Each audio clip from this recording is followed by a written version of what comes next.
Assalamu alaikum dear spectators, I am Usman Ali, assistant professor of chemistry, and today we are going to discuss ionic radius. Let's suppose we have a sphere having charge in it, जिसके ऊपर charge हो, कोई भी दायरा ले लें, वो उसको हम क्या बोलते हैं, उसका जो साइज होगा वो आयनिक रेडियस कहलाएगा। आयनिक रेडियस दो तरह के होते हैं, एक होता है केटायनिक रेडियस और एक होता है एनायनिक रेडियस। से केटायनिक रेडियस को ले लेते हैं, पॉजिटिव चार्ज वाला सोडियम की एग्जांपल लेते हैं। एटॉमिक नंबर उसका 11 होता है, पहले शेल में 2, दूसरे में 8 और तीसरे में 1 इलेक्ट्रॉन होता है। जब ये 1 इलेक्ट्रॉन निकाल देगा इसका केटाइन बन जाता है।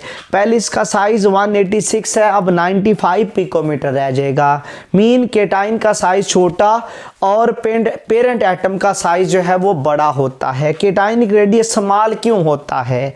पहली वजह लॉस ऑफ शेल लॉस हो गया, और दूसरी वजह ये है कि पहले जब न्यूट्रल एटम था उसमें 11 ही प्रोटॉन थे प्लस 11 ही इलेक्ट्रॉन थे, लेकिन जब 1 इलेक्ट्रॉन लॉस कर देगा इसमें 11 प्रोटॉन होंगे प्लस 10 जो हैं वो इलेक्ट्रॉन रह जाएंगे।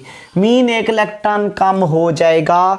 तो इसका मतलब ये है कि इलेक्ट्रॉन प्रोटॉन की जो रेशो होती है वो रेशो जो है दैट रेशो इज डिस्टर्ब्ड।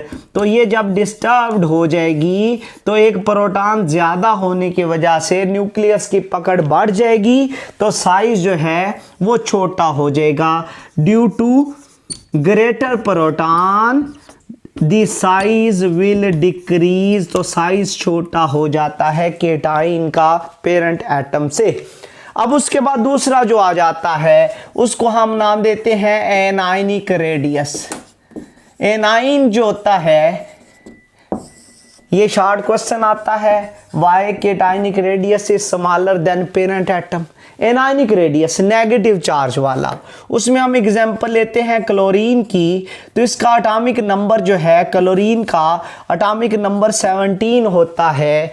तो क्लोरीन का न्यूक्लियस है, इसके पहले शेल में 2 इलेक्ट्रॉन होते हैं, दूसरे में 8 और तीसरे में नंबर ऑफ इलेक्ट्रॉन होते हैं 7। तो इसका जो साइज होता है इसमें इलेक्ट्रॉन होते हैं 2, 8 और 7। तो इसका जो साइज होता है वो 99 पिकोमीटर होता है। तो ये बेसिकली पेरेंट एटम है, इसको पेरेंट एटम भी बोलते हैं। ये एक पेरेंट एटम है। तो जब इस पेरेंट एटम से ये वैलेंस शेल में ऑक्टेट पूरा करने के लिए 1 इलेक्ट्रॉन गेन करेगा। जब 1 इलेक्ट्रॉन गेन करेगा, न्यूक्लियस है, पहले शेल में 2, दूसरे शेल में 8 और तीसरे में पहले 7 इलेक्ट्रॉन थे, पहले थे 7 इलेक्ट्रॉन। तो 1 इलेक्ट्रॉन एक्स्ट्रा आ गया है, तो इसकी वजह से ये Cl-1 बन जाएगा। 2, 8 और 8 इलेक्ट्रॉन हो गए। तो इसका साइज जो है वो 181 पिकोमीटर हो जाएगा। तो 181 पिकोमीटर का मतलब ये होता है एनाइन का साइज जो है वो बड़ा होता है पेरेंट एटम से या न्यूट्रल एटम से। तो एनाइनिक रेडियस जो है वो पेरेंट एटम से हमेशा क्या होता है? बड़ा होता है। और बड़ा होने की वजह क्या है? उसकी रीज़न ये है कि जब हम एक्स्ट्रा इलेक्ट्रॉन लेकर आते हैं, जो ऑलरेडी इलेक्ट्रॉन होते हैं, एक्स्ट्रा इलेक्ट्रॉन जब आएगा तो एक्स्ट्रा इलेक्ट्रॉन की वजह से उसमें जो ऑलरेडी इलेक्ट्रॉन हैं, ऑलरेडी जो इलेक्ट्रॉन्स होंगे दे विल रिपेल, वो रिपेल करेंगे किसको? इनकमिंग इलेक्ट्रॉन्स को। तो इनकमिंग इलेक्ट्रॉन को रिपेल करेंगे, उस रिपल्शन की वजह से इलेक्ट्रॉन दूर जाएंगे तो साइज बड़ा हो जाएगा। तो इसका मतलब ये है इस रिपल्शन की वजह से एनाइन का जो साइज होता है वो बड़ा हो जाता है।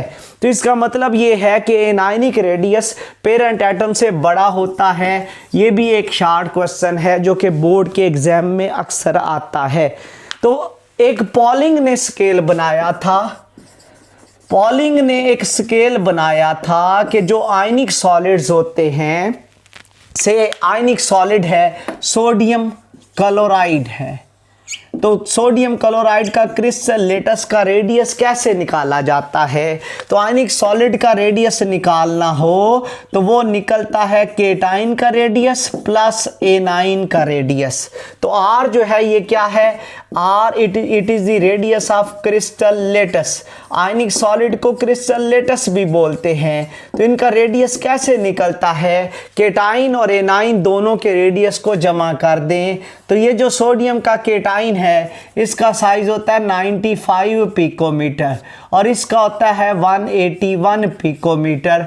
तो दोनों को जमा कर देंगे तो NaCl का 95 प्लस 181 तो ये कितना बन जाता है? ये बन जाता है 6 और 9 8 17 तो ये बन जाएगा 276 पिकोमीटर। तो ये NaCl का क्रिस्टल लेटस का रेडियस निकल आता है। और if we know the size of crystal lattice हमें पता हो, केटाइनिक रेडियस भी पता हो तो एनाइनिक रेडियस हम निकाल सकते हैं। कैसे? क्रिस्टल लेटस का रेडियस होता है केटाइन प्लस एनाइन दोनों का रेडियस, और अगर एनाइन का रेडियस निकालना हो क्रिस्टल लेटस में से केटाइन का रेडियस जाके माइनस हो जाएगा, जो बाकी बचेगा वो एनाइनिक रेडियस होगा। तो पॉलिंग ने क्रिस्टल लेटस का रेडियस मालूम करने के लिए स्केल फाइंड आउट किया और उसके बाद इसका ट्रेंड इन पीरियोडिक टेबल। तो ट्रेंड में सबसे पहले हम देखते हैं ग्रुप। तो ग्रुप में क्या होता है? ग्रुप में ये भी टॉप टू बॉटम ऊपर से नीचे आते हुए आयनिक रेडियस भी टॉप टू बॉटम जो है ये इंक्रीज होता है। It is increased. Ionic radius increased होता है। क्यों इंक्रीज होता है? जो कि एटॉमिक रेडियस में रीजन पड़ी थी, क्योंकि क्या होता है नंबर ऑफ शेल्स बढ़ते हैं और शील्डिंग इफेक्ट बढ़ता है। तो इन दो वजूहात की बिना पर आयनिक रेडियस भी टॉप टू बॉटम जो है वो इंक्रीज होता है। और उसके बाद आ जाते हैं पीरियड। तो पीरियड में हम किधर मूव करते हैं? Left to right.